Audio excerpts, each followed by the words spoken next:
Welcome to the Coffee and Questions podcast. I am your host, Mikel, and my mission with this podcast is simple: to help realtors and loan officers across the world tap into the value Instagram can have for them and their business. To me, organic business that comes to us is the name of the game. On this show, you're going to hear from myself, other experts across social media, and also others that are just like you, selling real estate and doing loans and doing it at a high level on social media.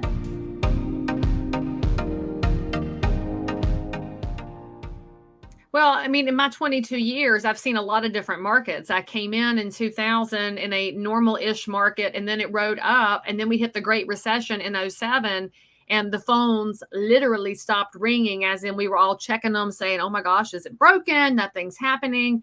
We had to adjust and roll. A lot of people fell out of the market. And then as the market started to recover, it wasn't a bounce out, it was an army crawl out. And the army crawl started in about 14. And so as you're army crawling out, things were getting better. More and more competition enters the market. And then we have things we're already doing very well.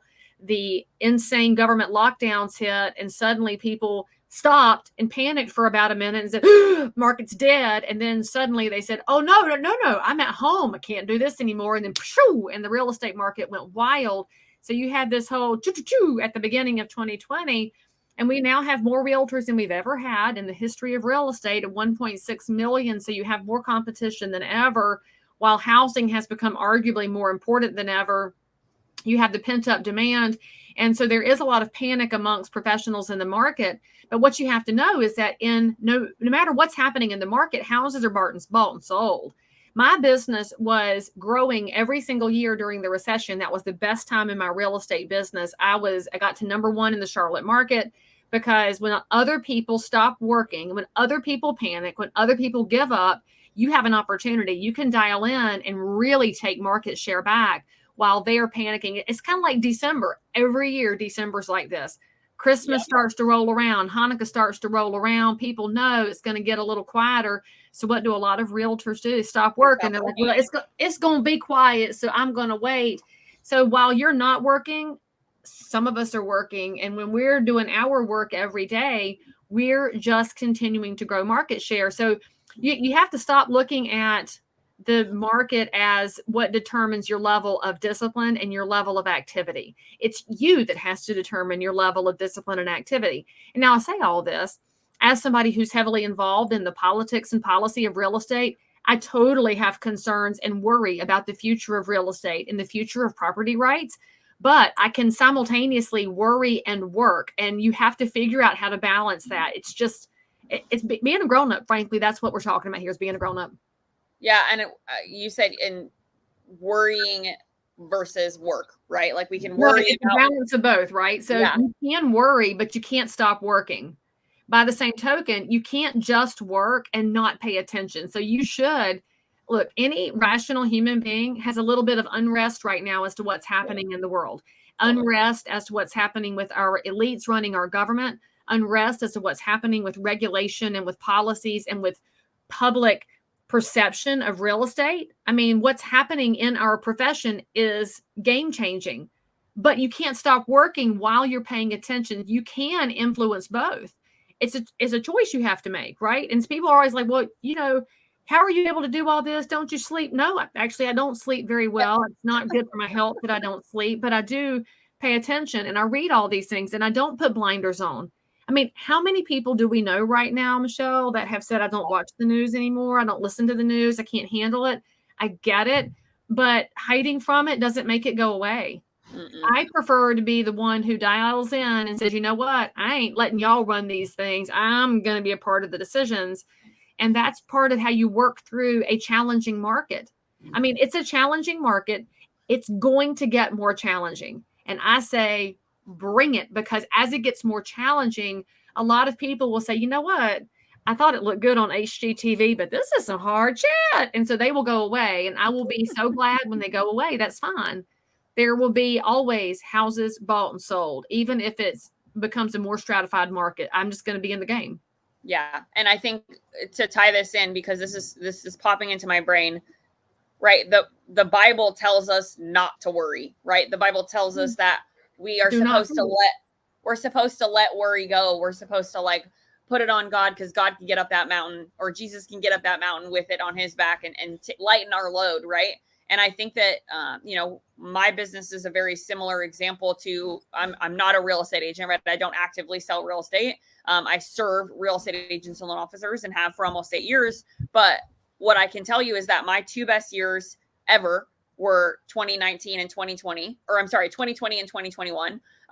So COVID, right? And now we're into 2022. And I had a discussion with my team yesterday about how, despite everybody in the real estate industry being like, man, the market's crap, we're making more money this year than we made last year. Like, it's year over year. I think last I looked at it was like we were up like 15-16%, which most people would say, oh, that's not that much. But if you look at the volume and what that actually equates to in numbers, that's a lot of money, right?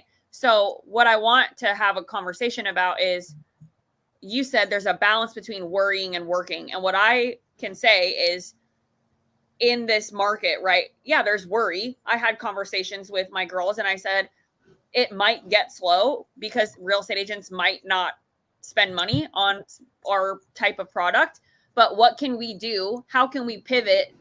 And how can we make our business and our offer so grand slam that nobody's going to say no to it?